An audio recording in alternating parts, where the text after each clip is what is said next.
Toddy's dreaming. Oh my. She's all right. She's sleeping on my coat. Getting him? Are you getting him? Get him, Toddy. Anyways, hey. It's always good to start with a laugh. Welcome to our channel. My name is Zadine. This is my beautiful wife, Melinda. We've been resellers part-time now for 16 months, and we create YouTube videos showing people how and what and why and where, etc.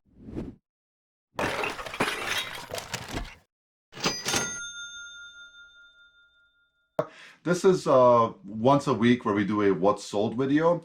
The purpose of these videos is really just to give you an idea and broaden your horizon as far as reselling goes. So for these weekend what solds, we consider the weekend Friday, Saturday, and Sunday. So there's always 3 days worth of shipping in these videos because we don't ship on Saturday.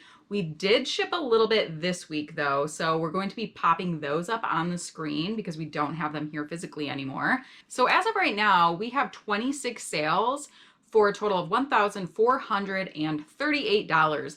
It's about 8 o'clock on Sunday, so we do expect there to be a couple more sales, maybe around 1,500 is where we'll end up at, which is about average for our weekends. However, we did sell $2,000 over the 4 days after Christmas, which is $500 on average per day, which as part-timers, people who are doing this after other jobs, we're very happy with $500 a day. Yeah.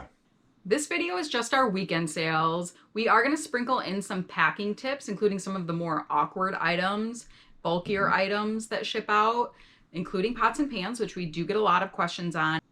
And then at the very end, we will be going over all of our numbers, including what we set aside for taxes, which you may find very helpful for a realistic idea of what we actually made this weekend after expenses. Yeah, and that just gives you a realistic understanding of the resale game, that it's not just like, oh, I made $100 sale, I have $100. It just does not work like that. There are fees, there are shipping costs, taxes, etc. So we'll break that down for you, and hopefully you enjoy that. So we'll also alternate. That way we can just give you the pop-up of what actually sold with a picture so you can see our photo setup, the title, the description. So you can kind of see how we utilize all of those factors to make sure that our listings are getting sold. So without further ado, let's do it. So the first 3 that we're going to go over have already been shipped out.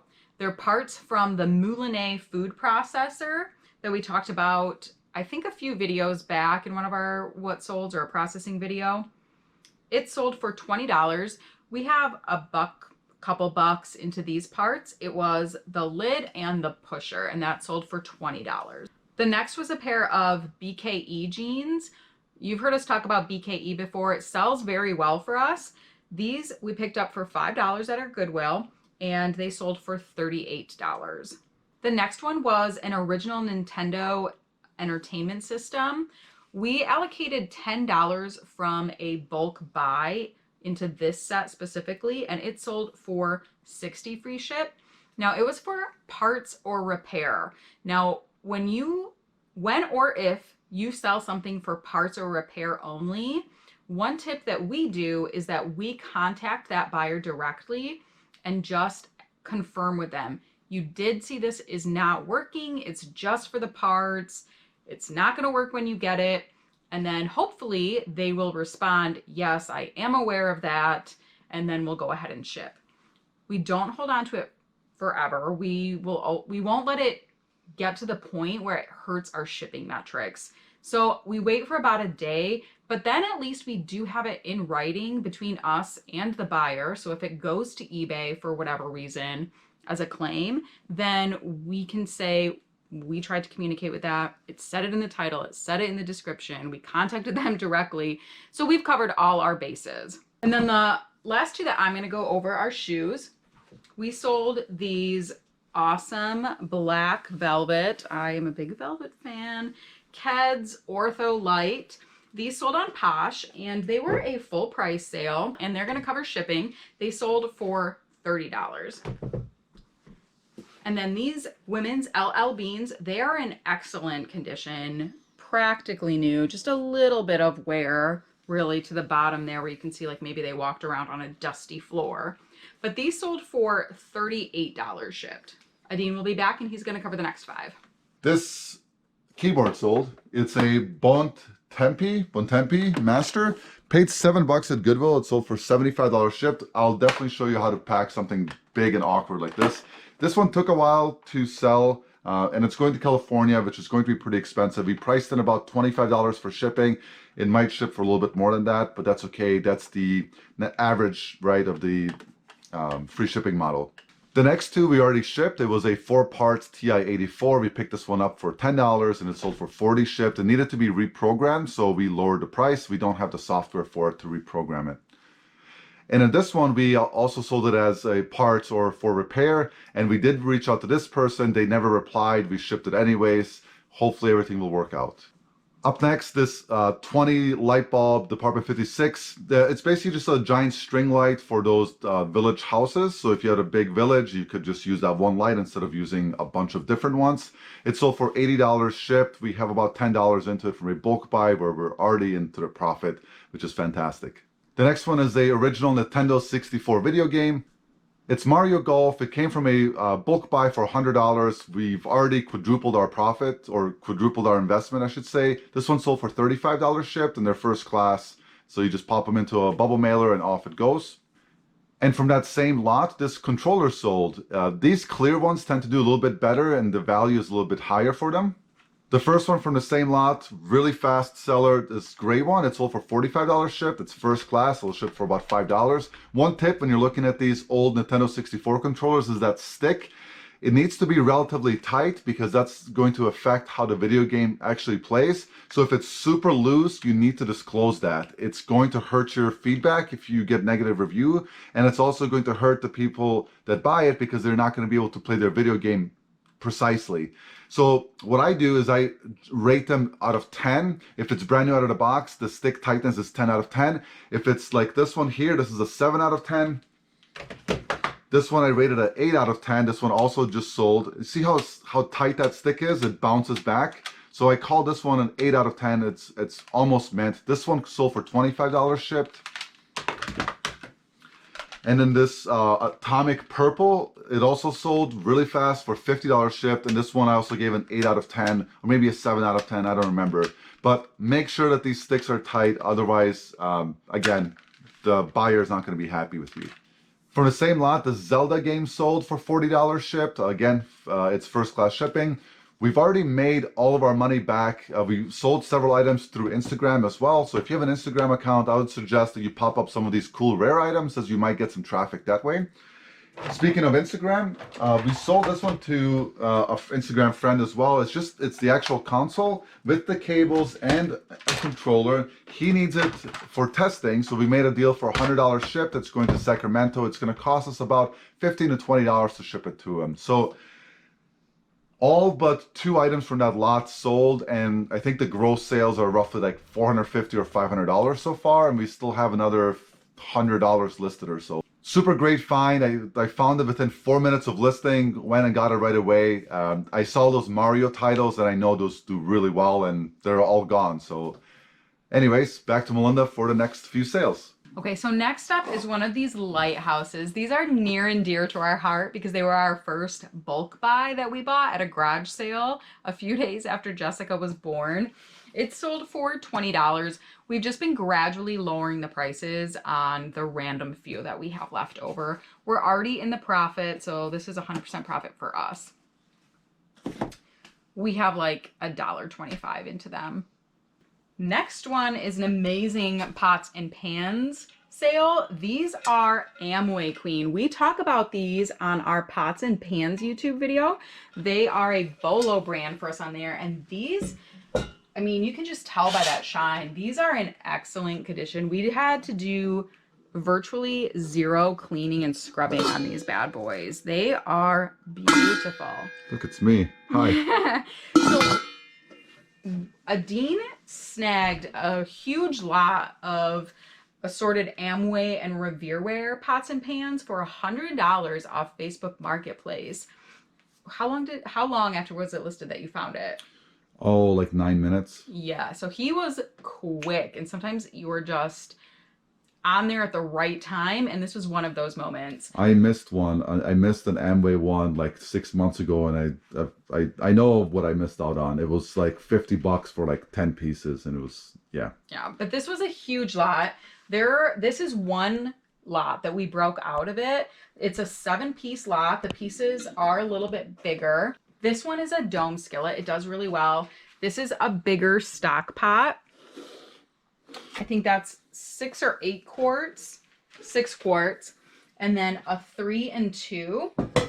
All but this one have the lid. So it was sold as a 7-piece, including the lids, set.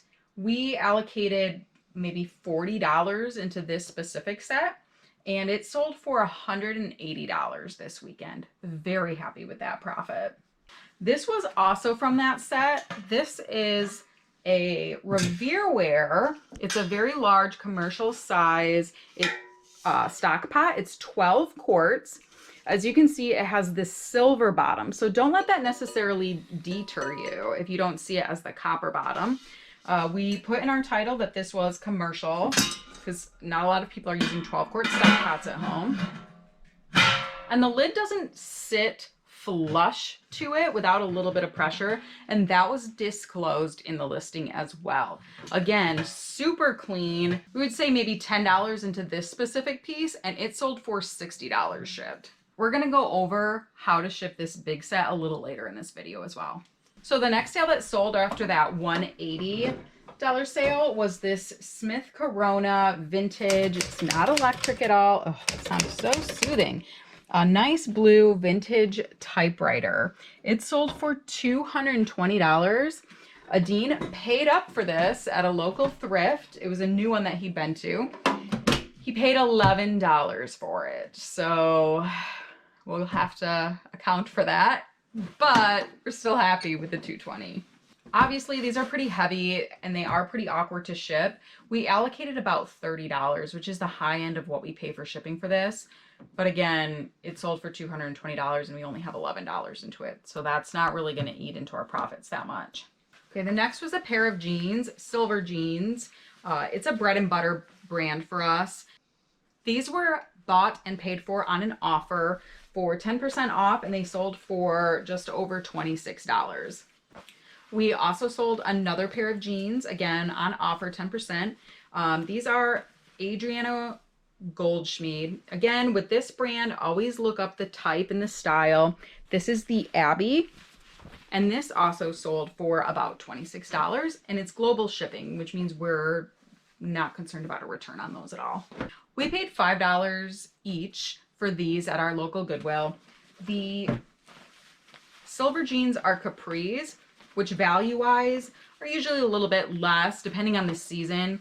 Obviously, they're out of season right now, so a little bit less. And then the Adrianos, of course, it always just depends on style, what that price point is going to be. Adine is going to be back with the next sales. A bowl sold. We are phasing out glassware, so this is an older listing. This one took a while. It's a replacement bowl. I'll pop it up on the screen so you can see the model number. We got the model number from the mixer when we parted it out. It sold for $28 shipped. It's going to cost between $9 and $12 to ship it because we're going to pad it up.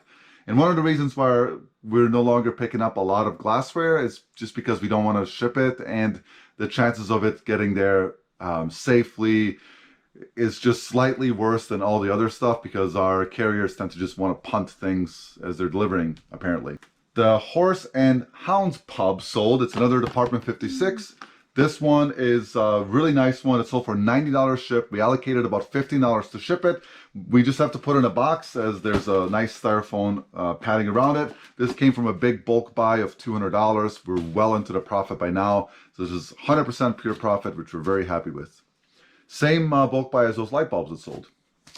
This Mackinac book sold. It's actually going to Wisconsin, which is pretty much part of the general area of the Great Lakes. It's just an older book. It's Mackinac, the Gathering Place. If you've not heard of Mackinac Island, it's a tourist hotspot in Michigan. It's about 4 hours north of us, and it's an island where they don't allow any automobiles besides one ambulance and I think 1 or 2 police vehicles. Everything is horse, buggy, bicycle, walking. It's really neat, and all the boats come and kind of surround the island's park for vacation. So If you're looking for a cool place to explore, check it out. This one sold for 17. If you have $1 into it, it'll ship for $4 media mail. We don't do a lot of DVDs, but this one I picked up for 15 cents, which is fantastic. It sold for $18. It'll go media mail, it's DVDs. It's just Indiana Jones, the complete DVD movie collection. I've never watched Indiana Jones. I probably will never watch Indiana Jones. If you have, let me know if you liked it. Maybe you can convince me. The next two are older listings, which we're really always happy to see old ones go. This is from my childhood. It's Red Alert, The Arsenal, Command and Conquer. It's a PC video game. Again, it'll ship media mail for like $3. Nothing into it, $15. I'll take it. Another old listing, this is when we were like brand new to reselling basically. So this one's been in our store, I think for about 10 months. It's a Columbia large men's fleece. It's a nice fleece. It just, with clothing, it's just always tricky because it's, you know, it's kind of boring. It's plain. The brand is pretty good. So you just have to be careful with clothing. Just do your research before you go and buy a bunch of it at the outlets or at Goodwill for, you know, a couple bucks a piece. And now you just have this pile of clothes that are just sitting around. This one sold for 29. We have about $5 into it. And the second bottle of this Vivienne Woodward sold, $31.50. It's gonna go first class for about $5 ground. Got this from our neighbor. She had 2 bottles. She wanted nothing for them. I offered her $10 because she knew what we're doing, and also just, you know, it's our neighbor. So we got $5 into this bottle. It sold for $31.50. That's it for everything that's sold so far. We might sprinkle in 1 or 2 sales. We'll do the numbers at the end. We'll show you a couple packing tips next, just so that you can see that it's really not that difficult to ship some of this stuff, especially this awkward stuff. It's labor intensive, but it's not really that difficult. So let's get into those packing tips. So these are the Adriana Goldschmied jeans, and the cheapest way to ship these is the priority mail, the flat rate envelopes. Right now, it's after Christmas. It's just under $7 if you can fit them in here to ship them out. So once you get them into your poly bag, this protects from any rain or snow or anything just lying around. So I put it in there. I tried to roll it to get it as flat as possible. And then I kind of just tuck it in. I take this off, and then this is kind of like the tricky part. I hold it down, and then I actually like roll into the top to get it down. I don't like fold the top over because it just like smushes things in there a little bit better. So there you go, $6.94 out the door. These are the poly mailers that we use. We use these 10 by 13s, these 14.5 by 19s, and some bigger ones. I just want to encourage you guys, if you have first class or media mail, stop wasting your time with boxes. Just bubble wrap and throw them in a bag. Like this is that video game, the Lighthouse, the Indiana Jones, and that perfume. They're gonna be fine, just bubble wrapped in a bag. Easy peasy, lemon squeezy. So here's the box I'm gonna try to fit all of these Amway pots and pans in. As far as getting the pots and pans ready to go in the box, pots and pans are the easiest things to ship. So I'm going to wrap the lid in brown packing paper.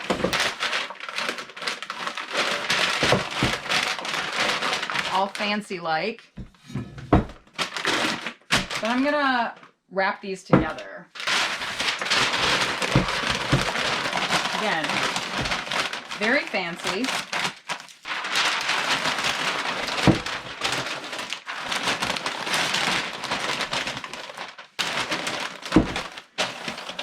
So I'm going to do that with both of the other sets. This one will just be wrapped in brown packaging paper, and then we're going to put them all in the big box, and then we'll stuff any of the void spaces with more packaging paper. We'll show you what that looks like when we get to that point.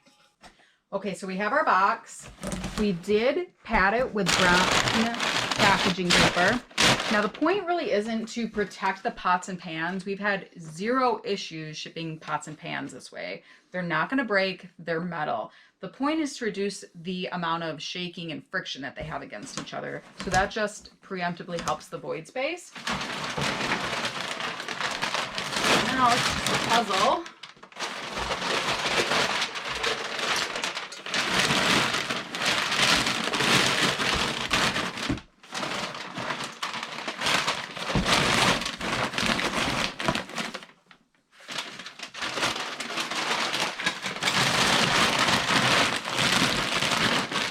sliding them in. And then more packaging paper right on top here. Then we're gonna close it up and it's gonna be good to go. We're gonna give it the good old shake test. Make sure there's not a lot of rattling going on in there. Then it'll be ready to ship out. Toddy's snoring in the background. We'll have to get a clip of her. This is that keyboard. I bubble wrapped it already. You're gonna have to learn how to bubble wrap. I didn't want to really waste time showing you how I just bubble wrap something. But there's a nice pad on here. All bubble wrap, we use these smaller ones. We find them more flexible and more durable when it comes to bubble wrap in these awkward shapes. This same method can be used for DVD VHS combo units or just DVD players, VCRs, whatever like big, bulky, square-ish items you have, you can use the same method. So once it's bubble wrapped, you have to find a box that's big enough.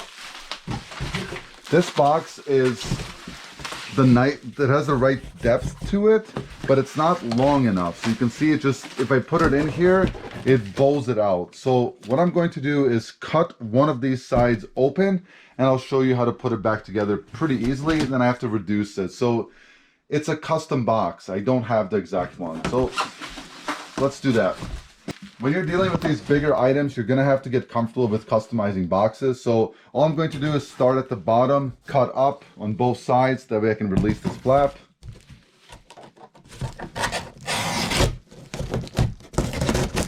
Once I release this flap, it gives me the length that I need.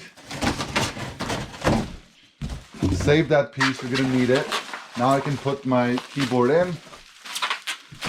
So if you get it from this angle, you can see that the length is fine now, but obviously there's a lot of room that we need to cut out. You take that same flap back, put it in to the desired length, and now you can technically close it, right? So this kind of helps me envision what the final box will look like. So there's the length. All you need to do is find scrap pieces of cardboard and just close it, right? But obviously there's way too much space on this other side, so I'm going to reduce this box. Here we go.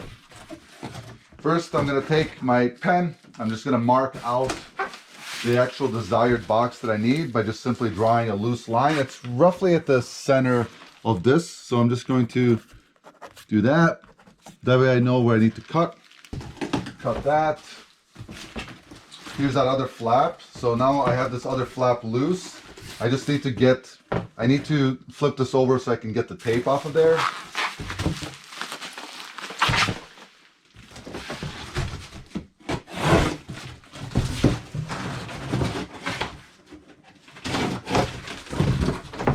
So it's just kind of awkward. I mean, I remember one of my first ever like projects like this. It just looked like hell, and I had to like just tape. It was awful, and you just learn once you do this a couple hundred times. It's really not that complicated. So now I just need to cut this. And this is a lot, you know, this is a lot of work if you don't have the right box, and you just have to keep that in mind.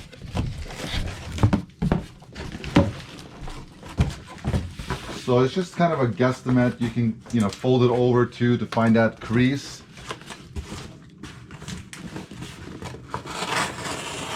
Right. So now I should be able to just puzzle it back together. There's that. There's the end. And then there's this flap here. And I just need to tape it up and do a little bit of customization, and that's it. It's not easy to do this when you don't have the experience, so just practice makes perfect. Okay, grab my handy dandy keyboard. That's going to help with the weight.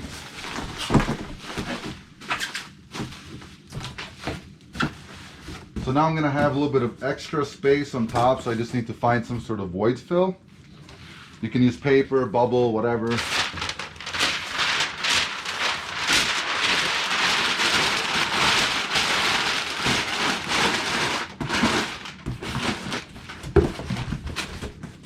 Then this piece here, again, you just want to slide in under it until your desired length, which is about there. And I'm not completely done taping. I'm just using the tape as a placeholder for now. So you can see that the box it actually came out quite nice.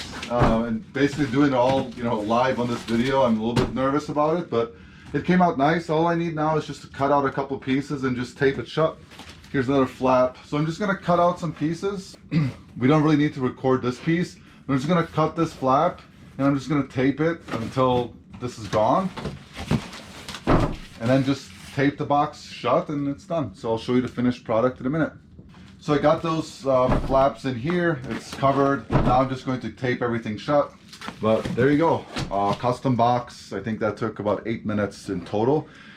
When you're doing these big bulky items, you have to price that into your sales, right? So if this thing, let's say I picked this thing up for $20 and it sold for $40 plus shipping, is that like $15, $20 profit worth my time between sourcing, picking it up, testing it, getting it ready, etc. So price that in. So when we do these big bulky items, especially glassware, we make sure that it's worth our time. Hopefully that helps you. Give me a grade in the comment section below. A+, it helped you tremendously. E-, I'm stupid and this is a waste of time. Thanks. So that concludes the packaging part. Hopefully you guys found those packing tips helpful. Monda's gonna go over the numbers. Yeah, so our gross sales, as we mentioned, were $1,438. Our cost of goods for everything was $220. Shipping was $192. Fees are going to be approximately $144. And then taxes, we estimate approximately $221 for everything, which means we're able to put in our pockets a total net of $661, which is not bad. You divide that by 3 days, that's $220 a day. Cash, almost. After tax, Yeah. fees, and everything else. So just keep in mind, everyone is in a different tax bracket. So when you estimate your taxes, you have to figure out how much money you're going to make. Mm-hmm. Based off of that, irs.gov is going to help you out and you'll figure out your bracket. Right. So thank you so much, everyone, for tuning in. We really do appreciate you as always. Hopefully this video motivates, helps you, and we'll see you in the next one. Thank you. Have a good night. Nicely behaved.